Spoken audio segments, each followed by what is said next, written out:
All right, so in this video, we're going to see the end of the reign of terror. Right?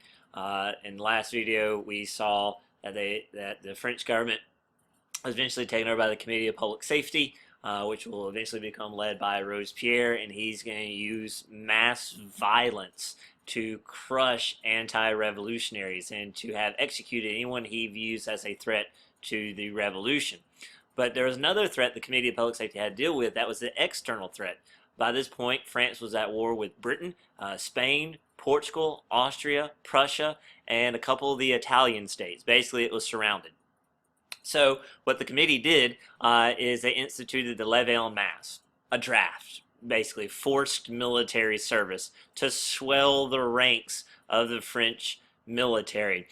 So what they lacked in experience and leadership at first, they could make up with by sheer numbers. And then what started to happen is because of the way the French Revolution was structured. You know, before the Revolution, you could only become a military commander, a general, if you were nobility. Well, now it's wide open. So what began to happen after years of fighting is the good soldiers and the good leaders began to rise through the ranks, and all of a sudden you have a very large army with skilled commanders in place, and they begin to turn the tide of the war around and begin to gain victories and begin to push the enemies outside the boundaries of France. So things begin to get better.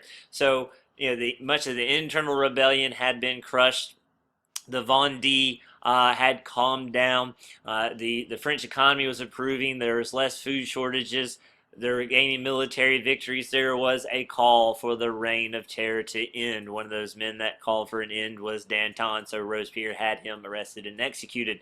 But eventually, Robespierre and the terror just goes too far. This is how much of Europe viewed France at this point. Right? If you notice on the bottom of the picture, there's the symbols of the church and symbols of the monarchy, and it's a little hard to read, but the gentleman there is standing on a sheet of paper titled The Laws, and on top says no God, no religion, no king, no constitution. Right? That's kind of how Europe viewed the revolution at this point, and that's how some of the French people viewed it as well. They were tired of the upheaval, they were tired of the terror, they wanted calm, they wanted normalcy, and Robespierre goes too far one day when he gives a speech in front of the National Convention and holds up a piece of paper in his hand, and he said, on that list I have a list of traitors to the revolution. Which, of course, if your name was on that list, that meant you were going to be executed.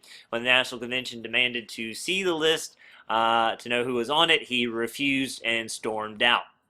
The National Convention decided it's either him or us, so the National Convention orders Robespierre arrested. Right before he was arrested, word got back to him what was happening. He shot himself, but managed not to kill himself, just shatter his jaw with a musket ball. The police find Robespierre bleeding out. They bandage him and save his life just so he could be beheaded later. Thus ends the terror, and the National Convention ends, and it's replaced with a new government called the Directory. Right, but the Directory was a horrible government. It was very corrupt. The economic crisis came back. The Royalists didn't like the Directory. They wanted to put Louis's relatives back on the throne, bring back the monarchy. The Radicals don't like it because it's not revolutionary enough for them. It's a terribly, terribly inefficient. It's just a bad government, and that allows for a coup d'état to take place. Right? It's not coup d'etat, okay? Coup d'etat, a sudden overthrow of the government.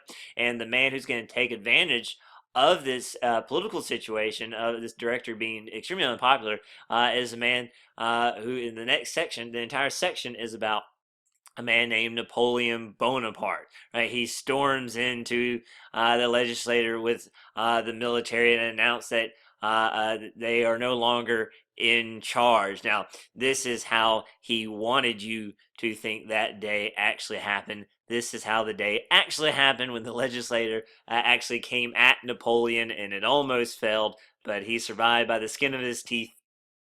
And the entire section will be about Napoleon, his rise and fall, and his effect, not just on France, but on Europe and on the New World as well.